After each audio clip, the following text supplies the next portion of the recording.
Welcome to this presentation of Giant Pumpkin Growing 101 plus advanced growing tips for experienced growers. My name is Jamie Johnson and I'm going to be walking you through how to grow a giant pumpkin or grow a bigger giant pumpkin in this next season.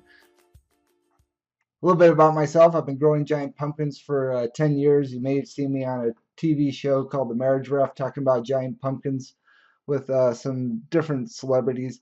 I live in Midway, Utah. Moved here from Denver about a year and a half ago. I'm the founder of a website design business by the name of Pixel Web Design and Strategy. And on my blog at giantpumpkins.com, you can read about everything that I do during a giant pumpkin growing season. In this presentation, we're going to discuss all the different phases of growing a giant pumpkin during the season. We're also going to talk about things where if you're a first-time grower or someone that's maybe looking to put a little extra into their pumpkin patch, but maybe not looking to grow a giant pumpkin or take the time to do those types of things. We're going to talk about things that we'll call optional in this, where you can still grow a 500 to 700, 800, 900 pound pumpkin. And basically anything that is going to grow you a giant pumpkin, I'm going to talk about it. We're not going to hold anything back in this presentation. Giant pumpkin growing is really about mitigating risk, which, you know, in the business world, when you talk about mitigating risk, you're trying to take away the bad things from happening. And so in giant pumpkin growing, there could be a lot of different things that can mess up a season real quickly. Anything from disease to hailstorms to cold to heat. And we're going to talk about the things you can do to help mitigate that risk. Really, a genetics in a giant pumpkin seed is there. You know, most seeds will get you a 1,000-pound pumpkin. Some seeds will get you a 2,000-pound pumpkin, meaning the potential is there for that to happen.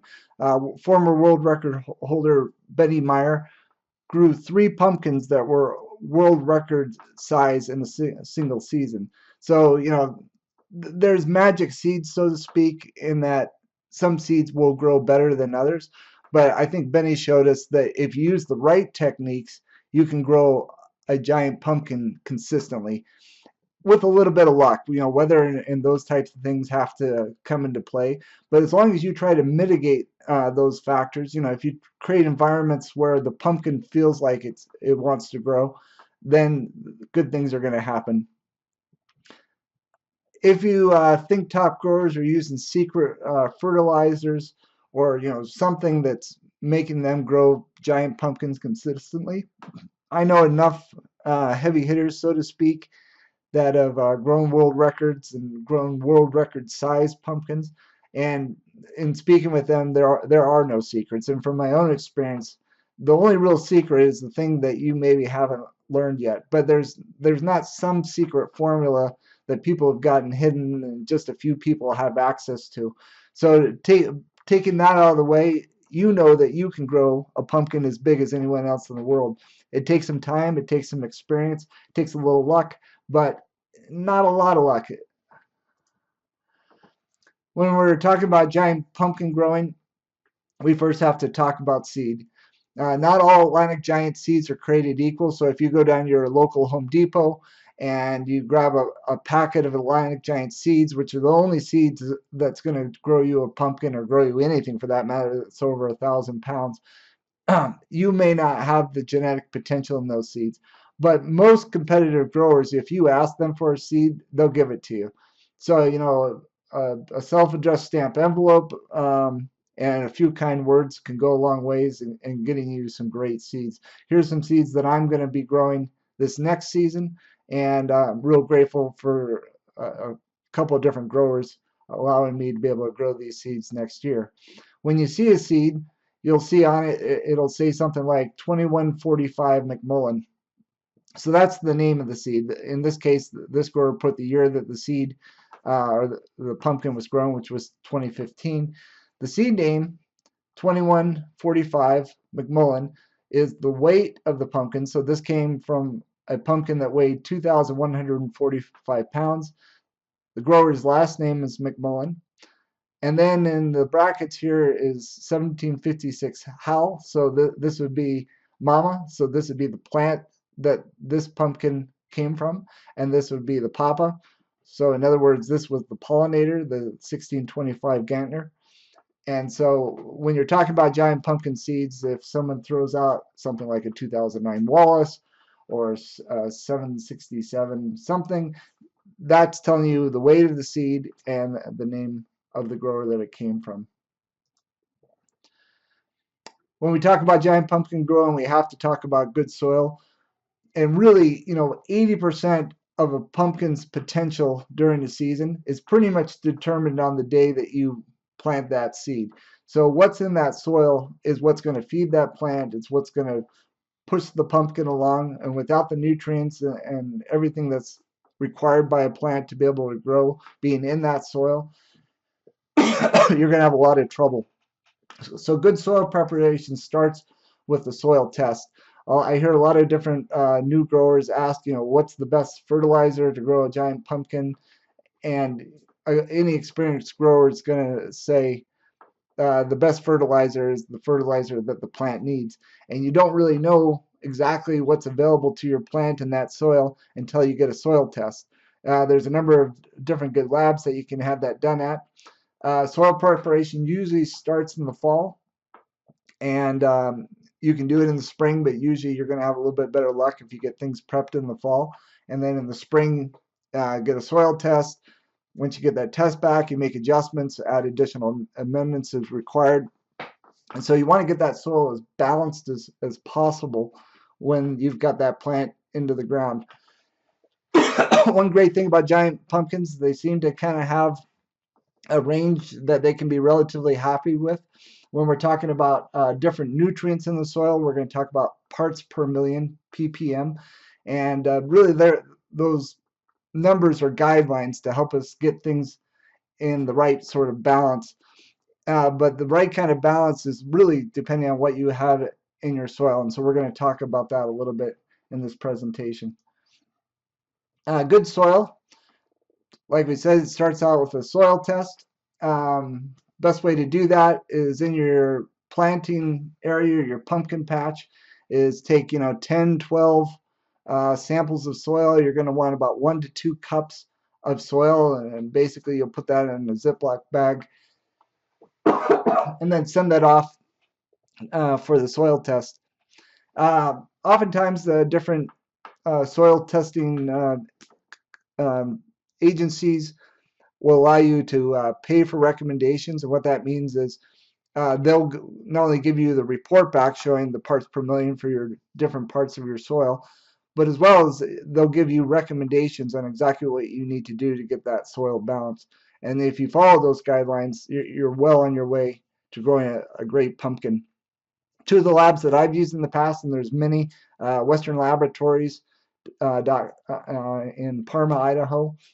John Tabanera is a genius. He's spent a great deal of time doing tests with pumpkin plants, and they can give you a great recommendation. A little bit more expensive, but you'll get some fantastic numbers and guidelines. A&L Western Labs out of Oregon is another lab that I've used, a little bit less expensive and equally as good. One thing I always recommend is when you're getting your testing done, I would use the same lab each and every year. Different labs will use a little bit different techniques for their testing, and that of course can give you wide differences in numbers. And so once you start with a lab, it's probably best to stick with that same lab. Excuse me. Best use the recommendations in the report to figure out what you need to add. So here's a soil test on a brand new patch. I moved into a new home about 2 years ago and sent a test into the lab after I had done some really quick patch prep. And these are the numbers you get back. So you see things like the nitrogens here and potassium, phosphorus. And in this case, this particular lab will color code things. So if something's a little low, it gives you that indication. If something's a little high, even though I'm at over a mile in altitude, there's literally seashells that I will sometimes find, an old ocean bed, And so because of that, I've got high calcium, much higher than you would prefer to have. So these soil tests are fantastic in figuring out exactly what you've got and what you need to do with that soil. Good soil has organic matter in it. Organic matter is typically in the range of 4 to 9%. Some growers have grown giant pumpkins in the 15 and 20% range. I think there's a higher risk of disease and pathogens developing in the soil if you get into that high of percentage of organic matter, but some growers choose to go there. Different sources of organic matter: compost, grass clippings, peat moss, leaves, alfalfa pellets, kelp meal, and the list goes on. Organic matter is going to help retain moisture. It's going to add nutrients. It's going to build biology. You'll see worms where maybe you haven't seen worms before once you get that organic matter building up in the soil. That organic matter, when it starts heating up during the season, it's going to start releasing those nutrients into the soil, particularly nitrogen, as well as other things. It adds air pockets for roots to grow, so it loosens up the soil. It builds the tilth, and it also buffers pH swings. When we talk about pH, sometimes you'll hear high pH, low pH, or also referred to as alkaline. And if you can keep your soil in a pH around 6.7 to 7 would be ideal, because more nutrients are available to the plant when the pH is in that range. And organic matter can help buffer that pH, or in other words, help keep it in a way that is going to be more beneficial to the plants. Nitrogen is important to plants. Nitrogen is what helps build the plant. It helps grow the leaves. It grows the vines. It can be hard to get an exact number for nitrogen. It'll easily leach out of the soil. But if typically if you're in the 20 to 40 parts per million range, you should be in good shape. Ammonium sulfate, urea, blood meal, fish fertilizer, compost, alfalfa, urea, calcium nitrate, all great sources of nitrogen for the plant. Some are faster releasing, some are slower. During the first half of the plant's growth, 80% of the nitrogen requirements are going to be assimilated. So for the first half of the season, we're going to want to add more nitrogen, or give more nitrogen in the form of fertilizer to the plant. The second half of the season, we're going to back off on the nitrogen some and start feeding the pumpkin. So nitrogen you can kind of think about as what grows the salad or the leaves and the vines of the plant. Ammonium nitrogen is one of the most readily available forms of nitrogen in the plant, meaning the plant can readily take it up. Nitrate nitrogens can take 10 to 20% of the plant's energy to assimilate the nitrates. It tends to add to the top growth, so the vines and the leaves, but it can restrict the root growth if you get a little bit too high. It can also delay flowering if it's overdone, but the plant can have higher nitrate demands during vining. So at that point of the season where the vines are really growing fast, nitrate demands may be a little bit higher. Personally, I like to add a little bit of blood meal around that time of the season, which is a fast-acting form of a nitrate nitrogen. It also tends to easily leach from the soil.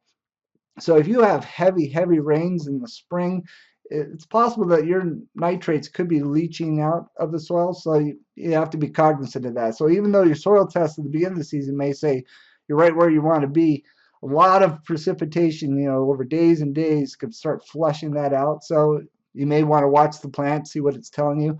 If the leaf color is getting a little bit more yellow, that could be a sign of nitrogen deficiency. If vine growth starts slowing down, another sign that nitrogen may be low. And when you think about nitrogen, also remember, you've got stored up nitrogen that may not be readily available to the plant, but as the microbes and that start eating away at that organic matter, it'll start releasing available nitrogen to the plant. So there's going to be kind of a blossoming of available nitrogen as the season continues. Good soil has phosphorus in it in the 25 to 60 parts per million range.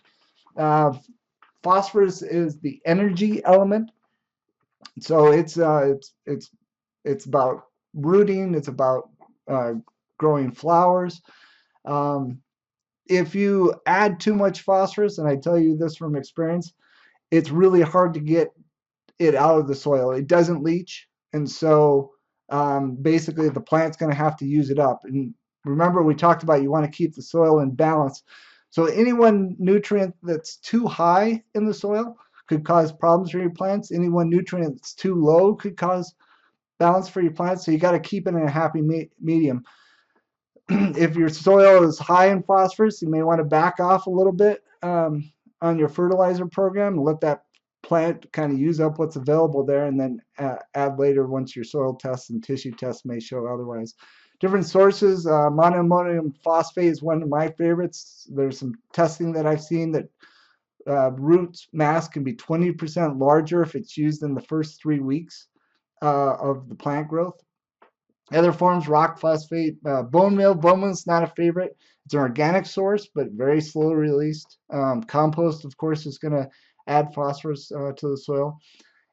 Atlantic giants seem to be able to use what it needs from the soil. John Taverniera's test showed some interesting things about phosphorus and how Atlantic giant plants use it in the ways that it wants to, rather than it can kind of take what it needs out of the soil, which is pretty unique. Potassium, typically you want it around the 375 parts per million range. Pumpkins will consume large amounts of potassium. If you were to do a test on a pumpkin, you would find it's very high in potassium, so it's pulling a lot of potassium out of the soil.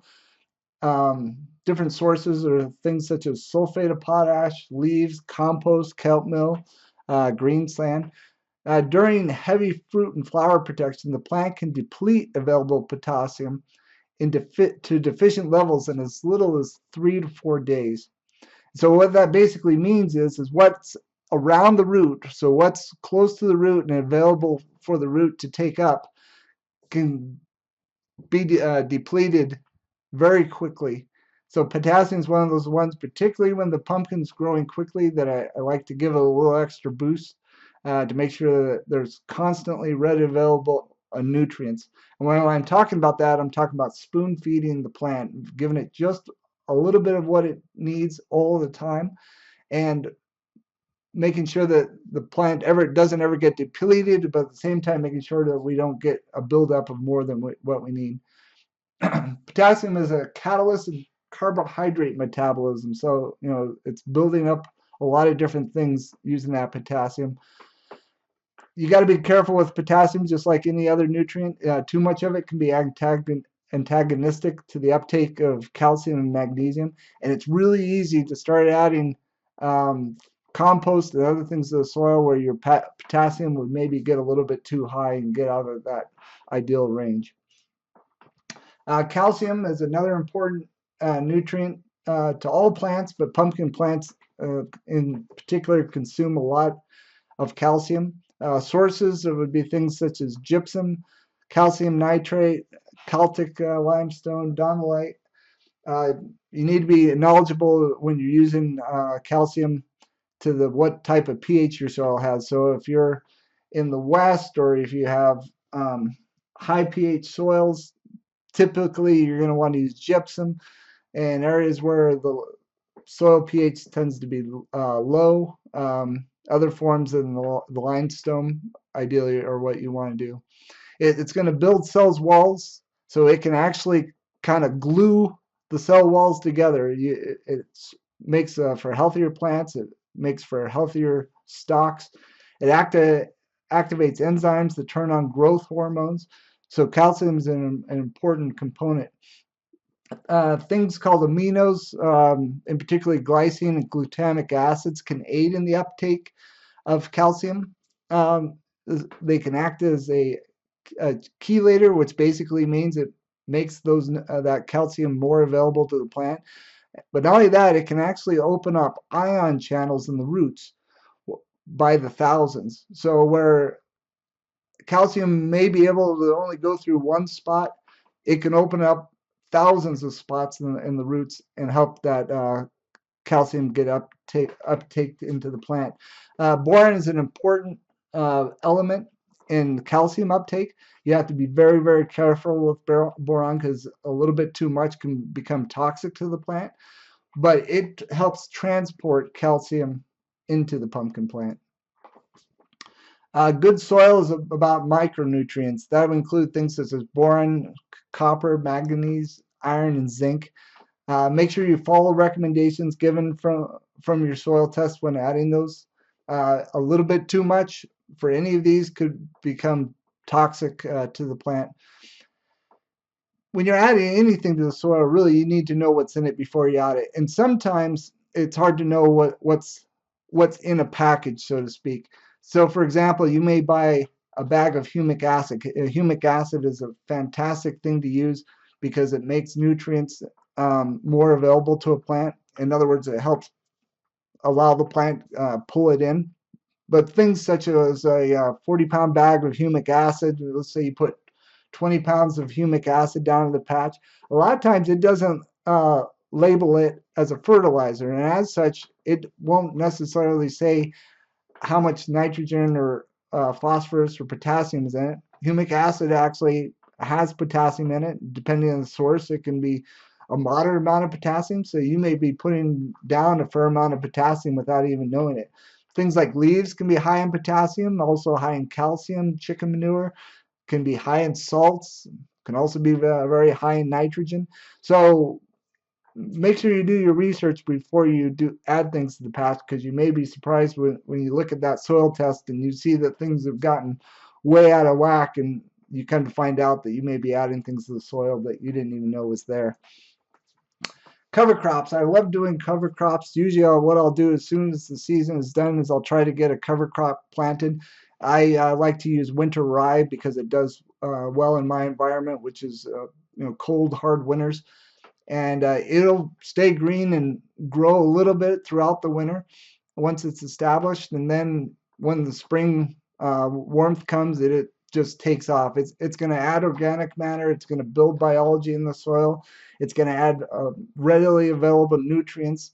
One of my favorite things is it suppresses weeds. So that's going to help. That grass is going to help block out weeds in the early part of the season. What I do is I till my planting area 2.5 weeks before I actually put that pumpkin plant in the ground, and that gives time for the biology to break down that grass in the soil. But I'm just doing about an 8 by 8 foot area right where I'm planting the plant. But I'll leave the rest of that winter rye growing, and once the pumpkin starts to vine out, then I'll start tilling out in front of it. You got to make sure those pumpkin roots can go way out, so you got to make sure you're not tilling where the roots are. But I'll till the rest of that winter rye into the soil.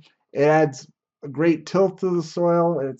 It's helping the soil from getting compacted, and it's keeping the weeds down. So typically I won't have to really start weeding until about July, which is awesome because I hate weeding. It can be a great deal of work. And so you're adding things to your soil, and at the same time you're building the biology and getting a lot of extra benefits from it.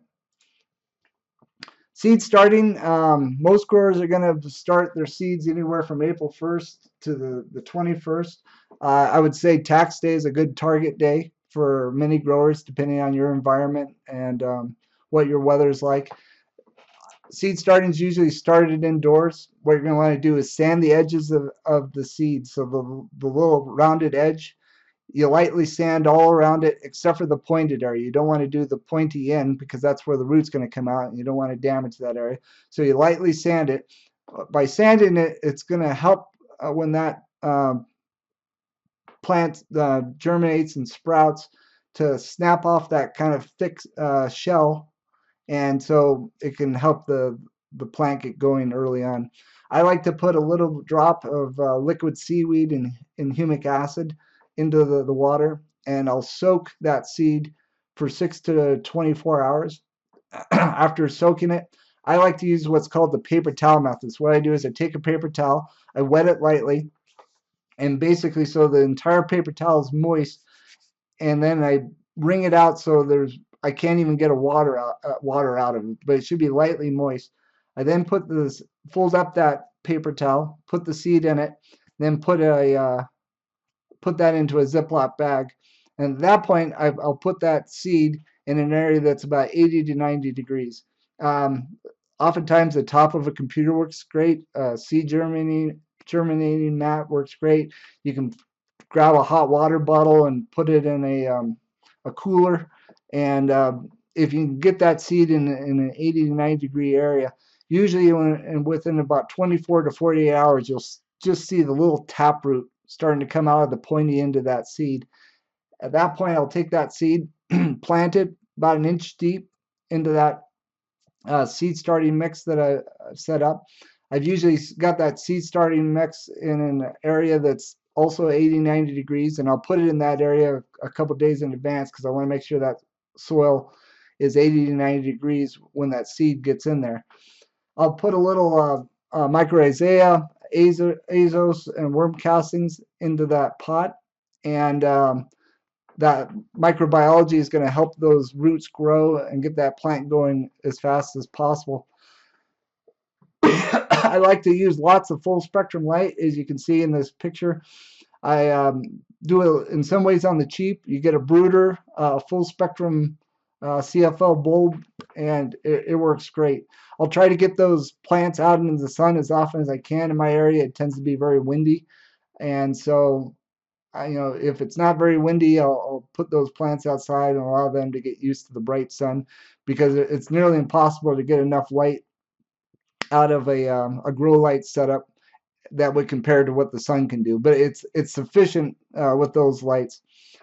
I like to use larger pots. Those roots grow really fast. And if you take like a Dixie cup that's clear and put an Atlantic Giant seed in it, you will see that root hit the bottom of the cup even before you see the green sprouting on that plant. So if you can get a larger pot, allow the roots to grow. You don't want the roots to get bound up. You don't want them to be in those pots overly long. In my environment, I've got to keep them in those pots a little bit longer because it's very cold in the spring where I live. And so if I can keep them in an ideal environment for a little bit longer, I'm better off. But at the same time, you don't want too big of a pot, because I find when you're trying to get transplant, it can be a challenge with a really large pot to be able to properly get the plant out without damaging the roots. And the roots at this point is key. The early season, I focus on the roots. I want to get the root system going as big as I can, as early as I can. Protecting the plant is super important. I'll put my plants, and most growers will put their plants in what's called a hoop house, which is like a mini greenhouse. You see one that I built last year here. I basically took some 2x4s, then took PVC pipe bent into a loop. I used the caps that you would use for irrigation. I put the caps on each end of it, and with that going through the base there, it works good. Not pictured here, I'll have a crossbar that goes down to the middle of the hoop to add some additional support. And then I'll grab from Home Depot some 6mm clear plastic and staple that to the 2x4s at the bottom. And now you've created a nice little structure to protect the plant, particularly at night when it can get cool, or protect it from wind. Those plants are very sensitive, particularly in the early season, to the wind, so you got to protect them from that.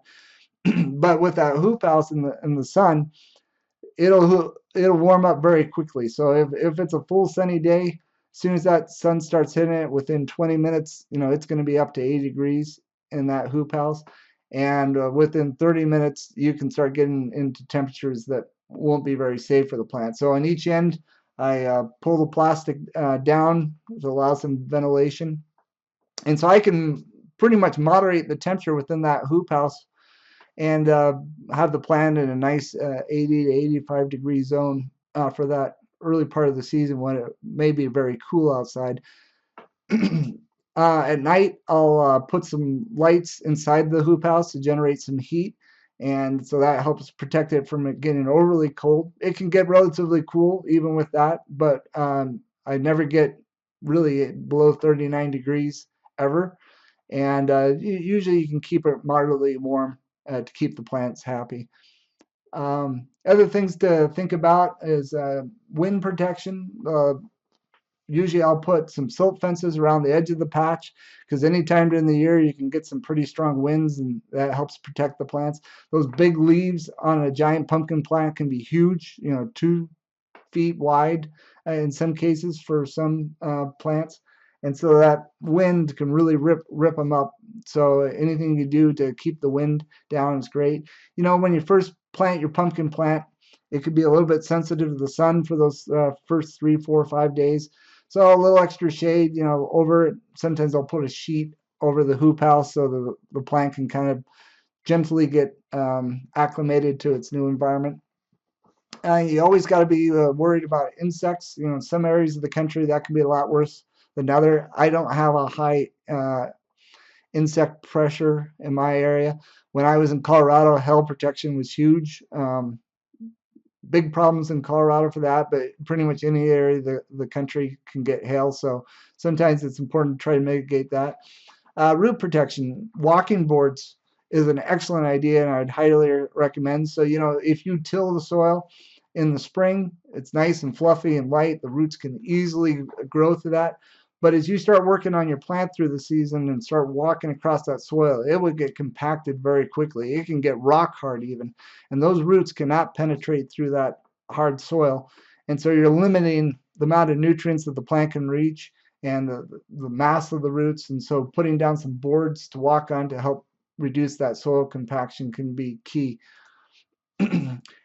Sometimes bad things happen to good growers and good pumpkins. And this is a picture here from a few years ago where I had a massive hailstorm. It was a tornado / hailstorm, and this plant didn't fare very well. And one of the things I bring this up is, there's 1,000 different things that could go wrong during the growing season. But don't give up. If this is your first year, things don't work out the way you would hope, things can always be better. This is the first year in a long while that I've actually gotten over the 50% mark, where I've been able to get more than 50% over my lifetime of growing to the scale. And so things happen. You mitigate risks. You try to reduce the bad things from happening. With time, you start learning tricks that can keep that from happening. But don't give up. So here's the genesis of a giant pumpkin plant. But plants, like children, develop in very specific sort of ways. And you can almost count on certain things happening at certain times, as long as things are ideal. Environment, if it's a particularly cold spring, can delay things. If your nutrients in your soil aren't right, it can delay things. But in general, this is the pattern that you'll see. So if you were to start your seeds on April 15th on tax day, by the first week of May, you'll be moving that plant outdoor into the hoop house. So you'll be planting in the ground. Around the second to third week of May, that plant is going to start growing a main vine. So you'll start seeing a vine kind of coming out of the stump area and growing out. By the first week of June, that vine really starts taking off. And within a few days to a week of that, your main vine may be growing as much as a foot a day. Different plants will be a little bit different. If your nitrogen's a little too high in the soil, it may grow a little faster than you ideally want, but it's going to really start taking off around that time. You're going to want to pollinate your pumpkin starting at about 10 feet out on that main vine. So if you get some female flowers, and we'll talk a little bit about this in a bit, out on the secondaries, you'll probably want to just take those off. You want to grow that pumpkin on the main vine, because that's where the main nutrient flow is going to be going through that plant. So it's going to grow a pumpkin faster and better on the main vine. So somewhere between the 10 to 14, maybe 16 feet out on the main vine is the ideal spot to grow that pumpkin, because what that is the plant is going to be big enough, both in the root system and the vines, to start supporting that pumpkin when it gets out to about 10 feet. And interestingly enough, usually my first female usually shows up around the 8, 9, 10, 11, 12 foot range is when the first female shows on the vine. So it's starting to tell you, hey, I'm ready to start growing some pumpkins here. So you want to get that plant as big as you can, early on. You want to get that root system particularly as big as you can early on, because once that pumpkin starts kicking the gear, it's really going to start taking that plant over. And usually that, once you've pollinated around the second week of June to the 4th of July, we're talking about ideals here. I've had pollinations that were earlier than the second week. I've had pollinations after July the 4th. There's been really, really big pumpkins grown on pumpkins that were after the 4th of July. So don't get overly discouraged if things aren't working out exactly this timeline. But usually about the 24 to 29 day range after pollination, that pumpkin is going to really take off. Now, when I say really take off, we're talking 25, 40, even 50 pounds a day that pumpkin will be putting on. Some pumpkins tend to be what I would call long growers. So I've had 2 pumpkins last year, for example, that never got over the 25 pound per day range. I was a little discouraged by it. I really wanted to see them get up into that 40 pound range day. But those particular plants tended to grow the pumpkins longer, meaning it got up to 25 pounds and it kind of stayed there a lot longer than a lot of my other plants have in the past. Others will spike up to 40 pounds really fast and then drop off really fast. The ideal of what you want is those ones that go to the 40-pound range or plus, and then it stays there for a long time. And when you talk to guys who grow world record sized pumpkins, they're talking 40, 50 pounds. And it stays there for 2-3 weeks at a time, and then it slowly starts tapering off as the season goes on. By mid-July, vine growth starts to slow down considerably as the pumpkin starts taking over. So that pumpkin starts becoming what's called the sink, and all the nutrients in that plant start transitioning from vine growth over to pumpkin growth. And you really want that to happen because the plant's figuring out, okay, the pumpkin's where I need to put all my energy. And that's where your greatest growth is going to take place. So you'll see around mid-July, those vines start slowing down. It's actually kind of a blessing because we'll talk about vine bearing, and vine bearing is not a lot of fun, in my opinion. It's important, but you don't have to bury vines nearly as much once that pumpkin starts rolling. Pumpkin growth starts to slowly decline about 2 weeks after the peak growth, and then come September, that pumpkin growth typically starts declining considerably. So by mid-September, end of September, you may be in the 5, 6, 7, 8 pounds a day range, and it may even not be noticeable that the pumpkin's even growing at that point. Only if you're measuring will you be able to tell the difference. So you want to keep that growth going as long as you can, but that pumpkin, usually in the 90 to 100 day range, is going to start slowing down to stopping. When you're planting that seedling, you want to plant it in warm soil. So usually what I'm going to do is I'm going to preheat that soil. That means I'm going to put down a piece of clear plastic on top of that planting area, and that's going to get that soil heated up. I'll even pre-dig a few days in advance the planting hole, so I can get the warmth down into that planting area, get that soil warmed up. I used soil heating cables for the last time, and I noticed a considerable difference in my early season growth on the plant. It very valuable as far as I'm concerned. When I'm watering the plant in the early season in particular, but as much as I can throughout the season, I'm using warm water. So when it's in the hoop house, it's easy. I'll warm up that water, either doing solar, or even sometimes I'll put a big pot on the oven and warm that water to 80, 85 degrees. And because if I can get that soil warmed up, the microbiology is going to get going, and that biology is going to start feeding those roots. If you plant the plant into cold soil, you'll see growth really decline. Sometimes the plant will start yellowing because even though the nutrients are there, it can't get at the nutrients because the biology is not going and feeding that plant. So if you can get that soil going, you'll be in good shape. You'll see here there's the first true leaf. These are called cot leaves. This is called the first true leaf. And here's a little thing, a little fuzz here. What's going to happen here is this little fuzz is going to turn into a vine eventually, and it's going to grow in this direction. So when you're planting your plant, you want the first true leaf to be opposite of the direction that you want the vine to grow. And that's important because if you point it the wrong direction, it's going to cause you a little bit of headaches. You can fix it. You can kind of bend it around. You got to be careful when you do that as it starts to grow out. And you got to do it slowly, but you can fix it.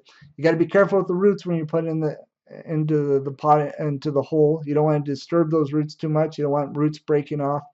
I like to add things like mycorrhizae, azos, actinovate into my planting hole. It'll feed the plant that biology, as well as help protect it from pathogens and undesirables in the soil.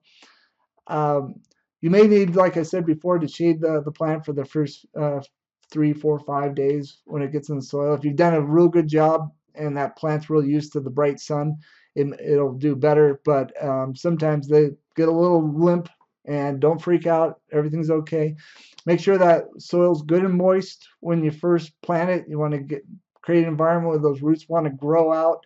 I'll even over time start pouring the water farther and farther out, and so those roots were going to want to try to reach out to get to that soil, which means greater root mass when you first get in the soil.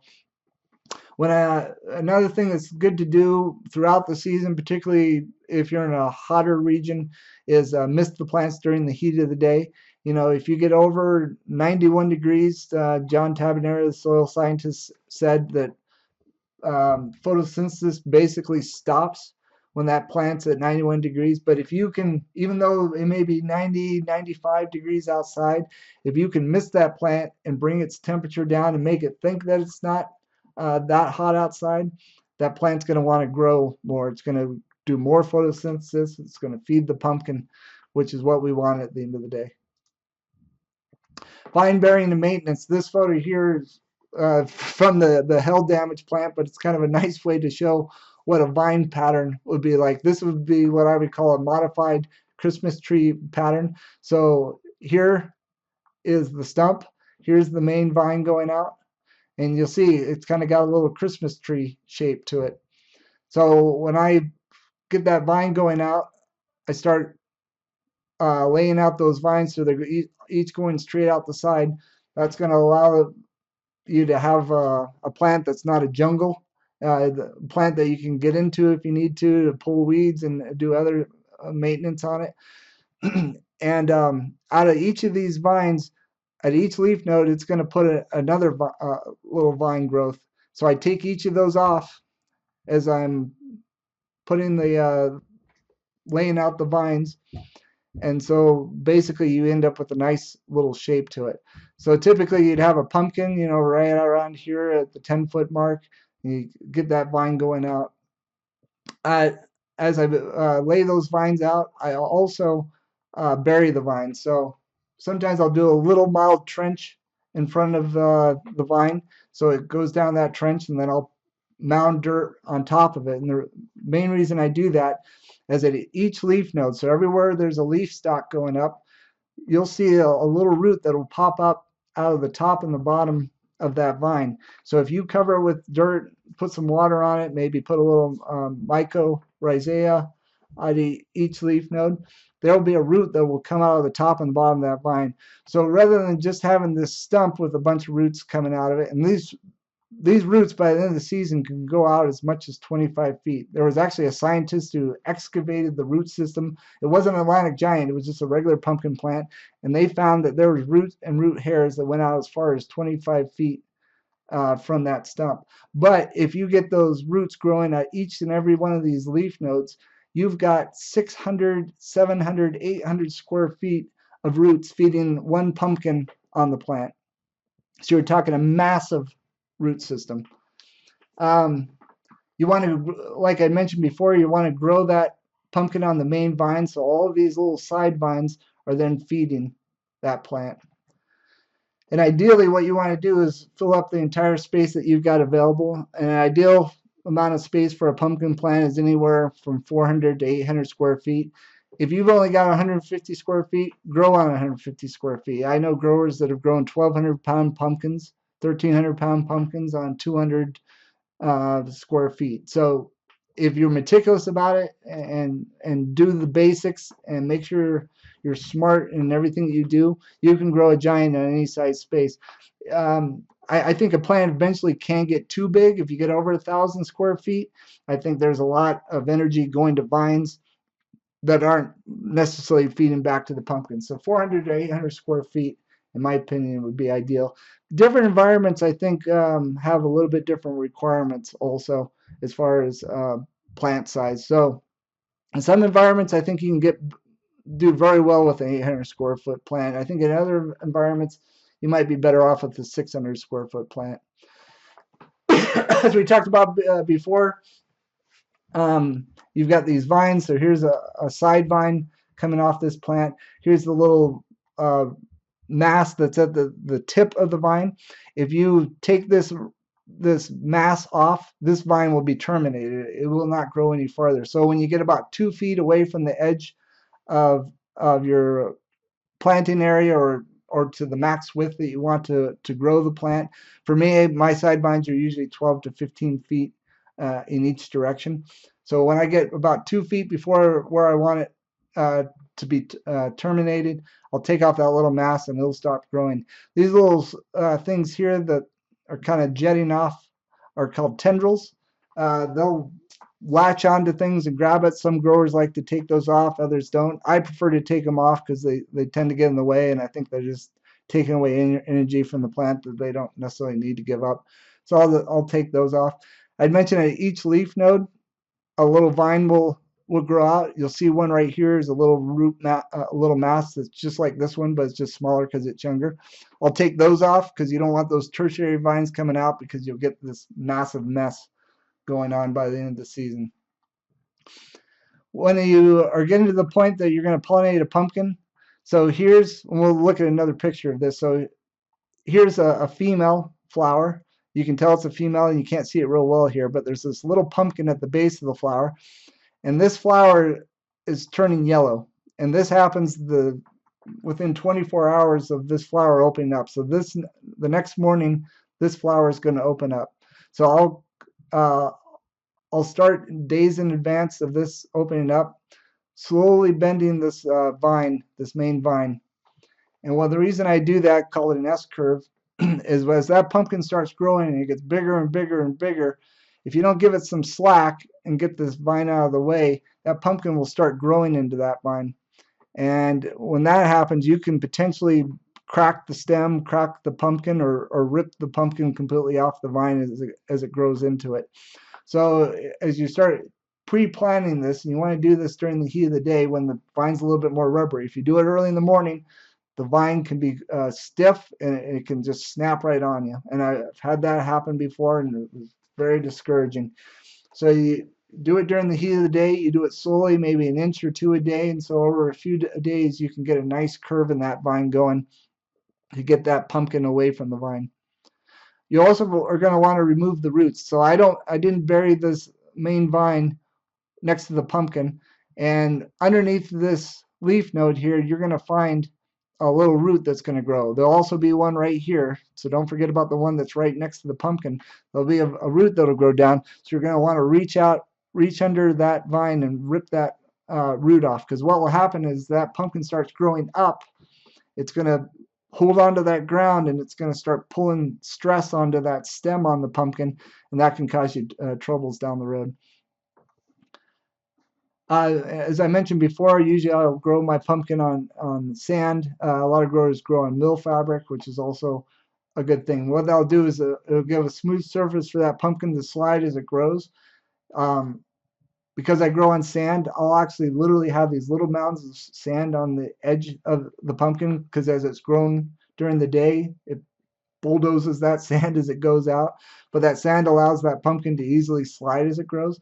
It also quickly allows the water to wick away from the pumpkin. You don't want it getting wet underneath that pumpkin too much, otherwise you can get rot going on, and all of a sudden the pumpkin will be cranking along real fast, and all of a sudden one day it just stops, and then a couple days later you start getting the smell of rot, and you know exactly what's happened.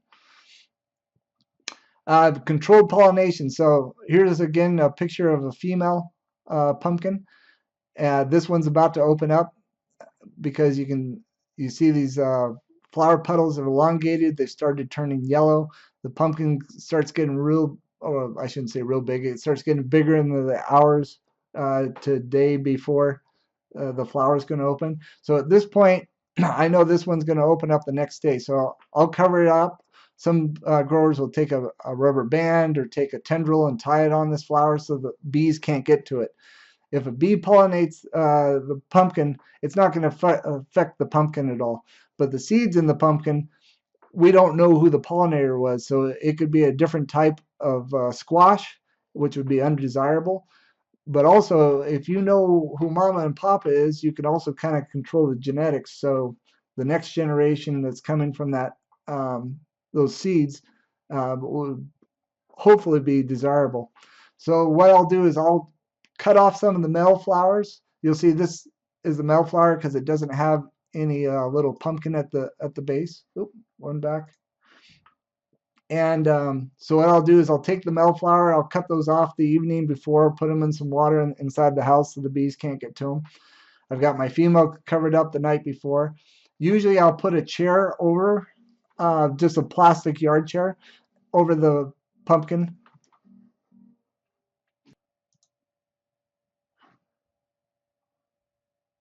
So what we're going to do is take that male flower in the morning, usually before 7:30. I'll get outside and I'll take the petals off of that male flower. You'll see here's the stamen, it's covered in pollen, and I'll rub that around the inside of the flower there and kind of flick that pollen so I get as much pollen as I can. Usually I'll use 3 flowers if I can from that plant, so I can get as much pollen on that as I possibly can. And then after I do that, I'll then cover um, the female flower again, so the bees don't get in there for the next few hours.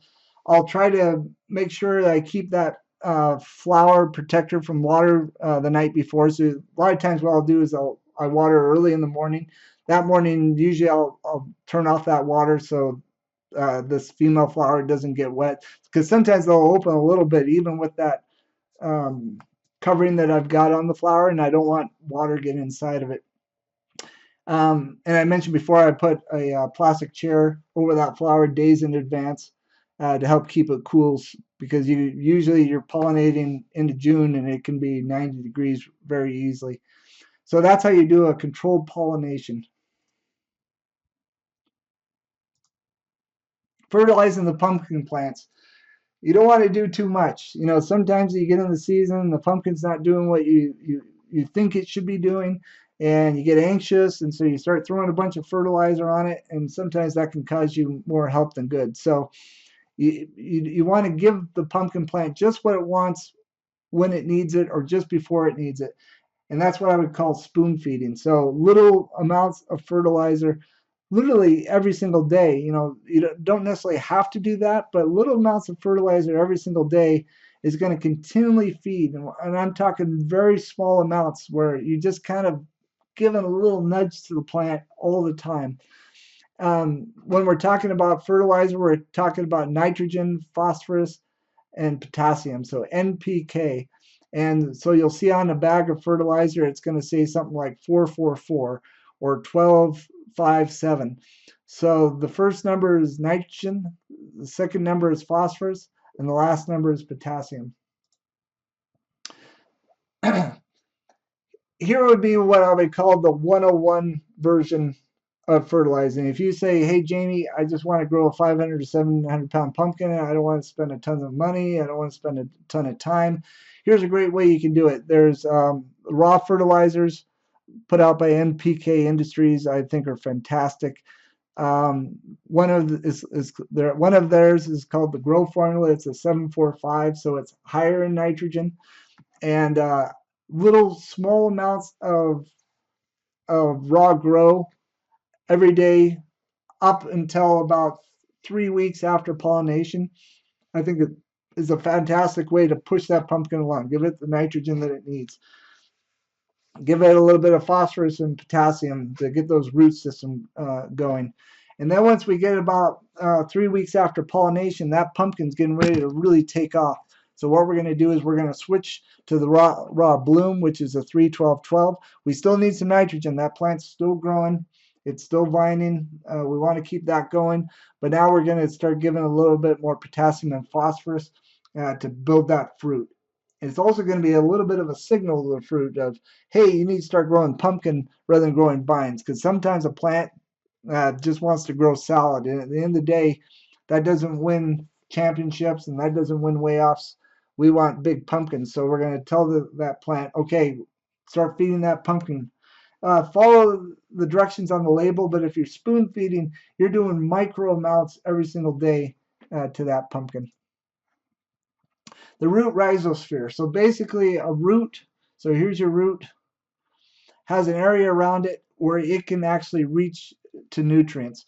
Only about 2% of the soil actually has roots in it, and those roots are able to reach those nutrients in the soil. So when you have a soil test, it may say, hey, you've got this much of nitrogen, you've got this much of potassium, but that root can only grab so far into that soil to grab those nutrients. So it can deplete that rhizosphere area where those nutrients are at. So that's where spoon feeding comes in. That's where we're just kind of adding a little bit of nutrients into that rhizosphere area. Because as we talked about before, a root rhizosphere can be depleted of available potassium in as little as 2 to 4 days. And so as the season goes on, that plant's continually pulling nutrients out of that soil. There may be potassium just outside the reach of what is available, but in a high demand, fast growth, it's trying to pull everything it can into that root, and it may get to a spot where it just can't reach any more potassium in that area, so you can start having the pumpkin slowing down in growth because it can't get at the nutrients that it needs. Mycorrhizae is a fungus that you could purchase and put down in your planting holes, put down to each of the leaf nodes when, or the leaf nodes when you're burying the vines. And that mycorrhizae fungi has a synergistic relationship with the plant. The plant will give it sugars. It basically kind of feeds the fungus, and the fungus in return brings back water and nutrients, particularly phosphorus, back to the root. And so that mycorrhizae will actually grow these little, it almost looks like spiderweb strands that go out into the soil. So where it can reach where the root isn't able to reach. So using biology in the soil, you can actually increase your pumpkin growth potentially considerably if conditions are right. So here's my spoon feeding fertilizing program. So if you say, okay, Jamie, I'm looking for 1,000+ pound pumpkin, I want to spend a little more time, maybe a little bit more money. Here's what I'm doing during the season to try to get maximum growth. And this would have to be adjusted according to your environment and your soil type. So I've got a sandy soil. Because of that, things tend to leach out. The fertilizers tend to be a little less available, or I should say the nutrients tend to be a little less available to the plant. And so because of that, I have to do things a little bit different than if I was in a clay soil, for example. But in general, this program will work for anything. But what I like to do is I lay out a program like this for myself before the season starts, and then I start watching the plant. And it'll start telling you through its growth, through the color of the leaves, and everything else what's going on. And then you make adjustments accordingly. So in May, I'm focusing on the roots. So when it's in the pot, when I plant it outside, that plant initially doesn't do a lot of growth when you first transplant it outside. And what you really want it to do is you want it to focus on that root system. You want to get those root system going out as big as you can. So I'm adding fertilizers and other microbe type of products that are going to help grow the roots. So when I'm first putting it in the ground, I'm giving a little liquid seaweed, which is also referred to as kelp in some cases. Microbes, azos, all those things are going to help grow the roots. Inside of liquid seaweed, there's a bunch of micronutrients, but there's also hormones that are going to tell the roots to grow. And so that liquid seaweed can help grow that root mass quickly. In week 2, I'm giving the plant phosphorus, that monoammonium phosphate that I mentioned before, 20% larger root mass, if given to the plant in the first 3 weeks of growth. So again, focusing on those roots, getting them going. You'll see in week 3, I'm giving the plants some fish fertilizer, a lot of micronutrients, a little bit higher in nitrogen, but it's got some potassium and phosphorus as well. And I'm giving more fish and seaweed in week 4. I'm giving the plant amina, which is an amino acid. It's also relatively high in nitrogen. So again, getting those root systems going. But now I'm starting to tell the plant, okay, start getting ready to vine. That nitrogen's going to start wanting to get the plant pushing out a little bit. And by week 4, you're going to see some vining going on at this point. So we want to support that vining. Week 5, I'm giving the plant some blood meal. It's a nitrate form of nitrogen, and nitrate demand tends to be higher during the vining of the plant. We're still giving the plant, phosphorus and potassium as well, but now we're transitioning a little bit more towards the nitrogens to support the vine growth that's going on and the new leaves that are coming on. I like to do a little bit of foliar multi-mineral. The multi-mineral that I use is got things like iron and manganese and zinc and so forth. So it's a chelated form of mineral that I put into a spray pump, and then I spray it on the leaves. And one of the reasons I do that is sometimes some of the micronutrients that are in the soil aren't being taken up or aren't available to the plant. And so by spraying it on the leaves, it'll get absorbed into the leaves. And so some of the nutrients that may not be being uptaken by the roots are getting into those leaves and making sure the plant has what it needs. When I'm in week 6, I'm doing a little bit more phosphorus to support the flowering. At this point, we want those female and male flowers to start developing, because in week 7, we're looking at pollination. So we're still doing a decent amount of nitrogen, with this raw 745. We've got a little bit of nitrogen still being going on.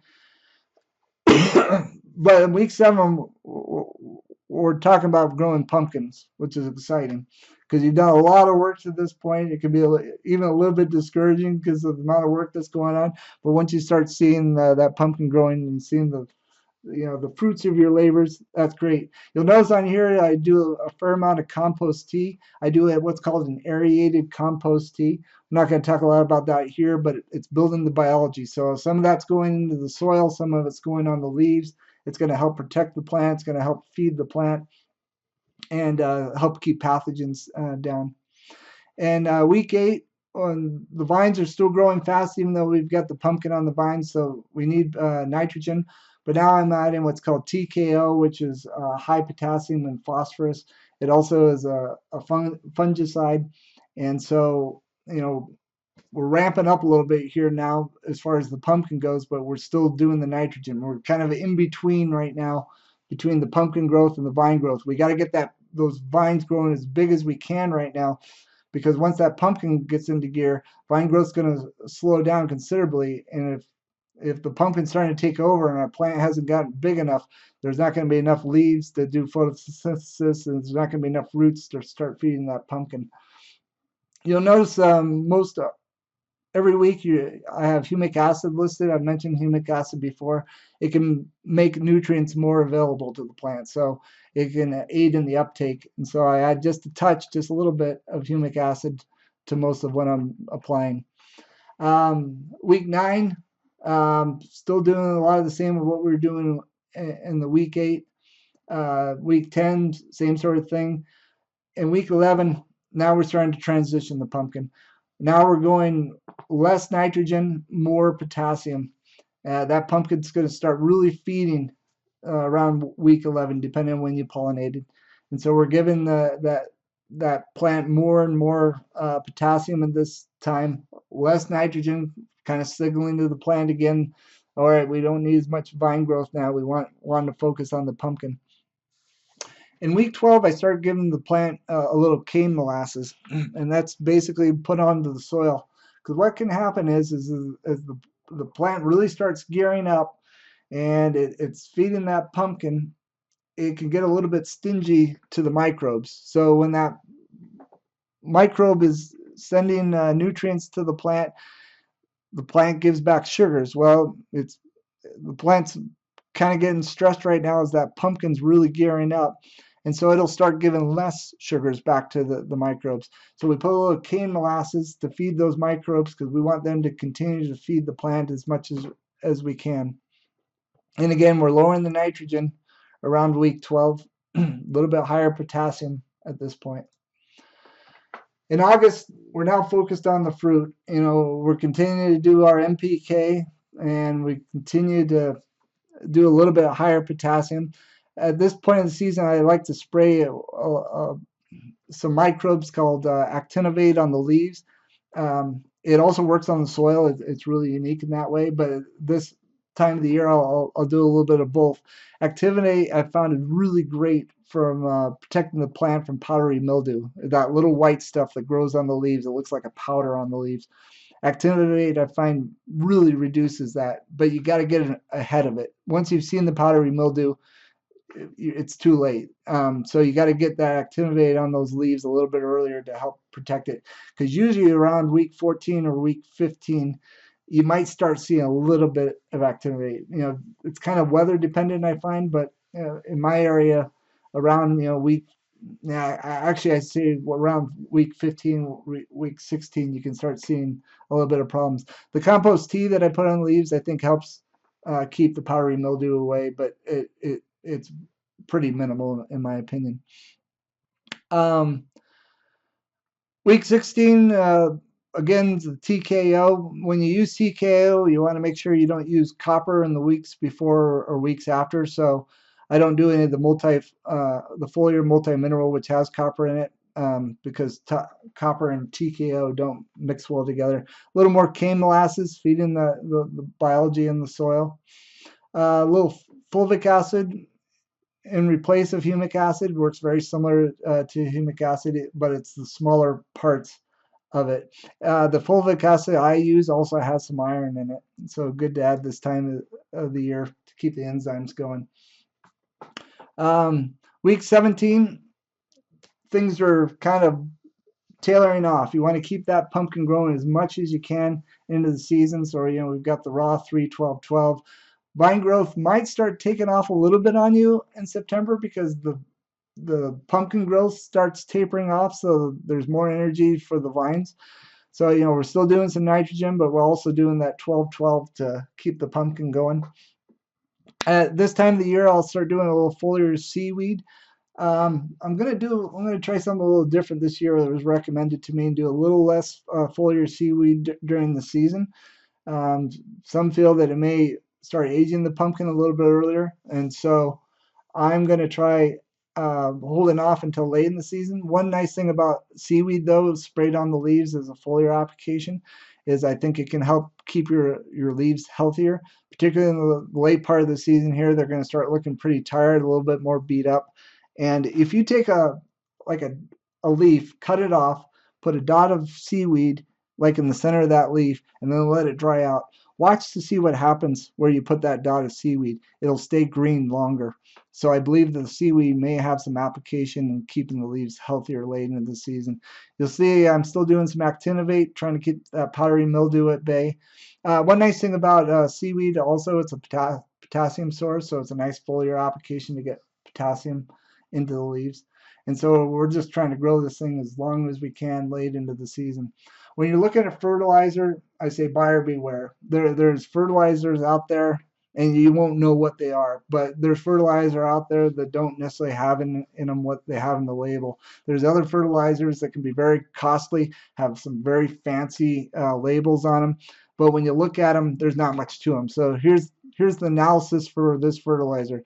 It's got 1% potassium in it, and then essentially some sugars. This bottle was $24.97 listed online. Basically, it breaks down to about 0.02 pounds of potassium and some sugars in it. If you grabbed out of your cupboard a little bit of molasses and put that on the soil, you'd probably get more potassium and more sugars out of it. So basically what you're buying is 99% water here. So make sure when you're buying fertilizers, it's from sources that are of quality, have integrity in what they're doing. Fungicides and insecticides, I'm not going to spend a lot of time with this, but there's different fungicides programs. Some areas you really need more fungicides than others. For organic growers, there's things such as actinovate and sesame seed oil that can be somewhat effective on fungicides. Having good growing practices help where the plant's healthy, helps keep the plants protected from fungicides. So you got to make sure you're watching the plants in that way, and know your area, and talk to local growers and see what they're using to protect their plants. Insecticides, same thing. There's things such as contactants, which basically means when the poison touches the insect, it'll kill it. There's systemic, which means it's taken up into the plant. The insect bites the plant, it gets the poison and kills it. In our area, things such as cucumber beetles and squash bugs are real problems, because not only do these insects bite and take nutrients from the plant, or eat on the leaves. The worst thing about the cucumber beetles and the squash bugs is they will give the plants diseases. So they'll get infected, they'll then bite your plant will get the virus, and things like yellow vine disease and so forth will end your season very quickly and unfortunately. When you're not growing, or even during the season, research, and then test. Ask respected growers, talk to growers in your area, ask for advice. You'll sometimes get a lot of different advice, and sometimes it'll be conflicting, but the basics are all there. So talk to the best growers. Go read online, research, make sure you're getting information from credible sources. There's a lot of junk that's out on the internet, so if it's a scientist that's speaking about it and they've actually done real tests on it, that's one thing. If it's a marketer who's trying to sell a product and they're giving information about it, it's sometimes not all that it seems to be. Speak to soil scientists and go do your own testing. One thing you can do in the off season, grab some seeds, throw them in a pot, put in lights, and try different things. I've tried different soil starting mixes and found drastically different results based on what I used. So do your own testing and find out what's going to work best for you. A lot of times I hear new growers be concerned about, how do I get this 500, 700, 800 pound pumpkin to the way off? Don't sweat it. Your local growers can help you figure out what you got to do to get it there. Here you'll see from my very first season, we threw a pumpkin party, and basically pumpkin party was a great way to get a bunch of friends over to help lift the pumpkin. As the pumpkin's gotten bigger, I haven't been able to do it this way much since, but you'll see this is called a pumpkin lifting tarp. It's basically a heavy canvas tarp. You can find these online. You roll the pumpkin up, you roll the heavy canvas tarp under it, and then you get a bunch of good friends to help load it up for the way off. Put the pumpkin on a pallet. Usually I'll take the wood pallet, which you can find all over the place, and I'll put a little piece of foam like you see in the picture there. It keeps the pumpkin from sliding, for one, when it's being transported, but also gives a little cushion during transport to make sure it safely arrives at its way off. So here's the summary for 101 growing giant pumpkins. Start your seeds around April 15th indoors. Plant outdoors around the first week of May in a hoop house. Spoon feed that plant small amounts of fertilizer continuously. And I mean small amounts. We're just micro feeding it. Keep the patch weed free. Don't compact the soil. Keep the soil lightly moist. So with the soil, you don't want it muddy. You don't want it dried out. If you put your finger down 1 inch, it should be moist all the time. So I'll water pretty much every day early in the morning. Bury the vines and maintain the vine pattern. If you want to add a couple of 100 pounds really easily to your pumpkins, bury the vines as those vines are growing out. It's going to help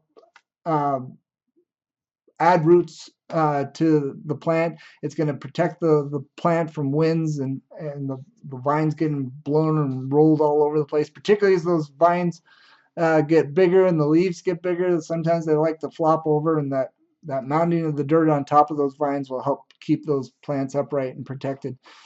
Protect the plant, for your area. That might mean different things, insecticides, fungicides, shade cloth, hail netting, whatever is required for your area to create an environment where the plant's going to be in its ideal growing condition. Do that. And most of all, have fun. Do it with your family. Grab the kids and get them involved. Participate with your community. Throw a pumpkin party. I love to take the pumpkins to local schools after the way off and let them appreciate it. Make it an enjoyable thing. It's a lot of work, but at the end of the season, it can be an immense amount of fun. And always remember, there are no pumpkins that are too small. I hate it when I hear growers say they came to the weigh off, they worked hard during the season, but they didn't bring their pumpkin to the weigh off because they said, oh, it's too small. There's no such thing as too small. Grow bigger the next year, but let people appreciate your hard work during that season. I hope you've enjoyed this presentation. Feel free to go to giantpumpkinman.com. On there, you'll find everything that I do during the season. You'll find seeds. You'll find a lot of the different fertilizers that you've seen in the presentation can be purchased on there. You'll find DVD videos from world record holders. So go to giantpumpkinman.com and enjoy your season. Good luck.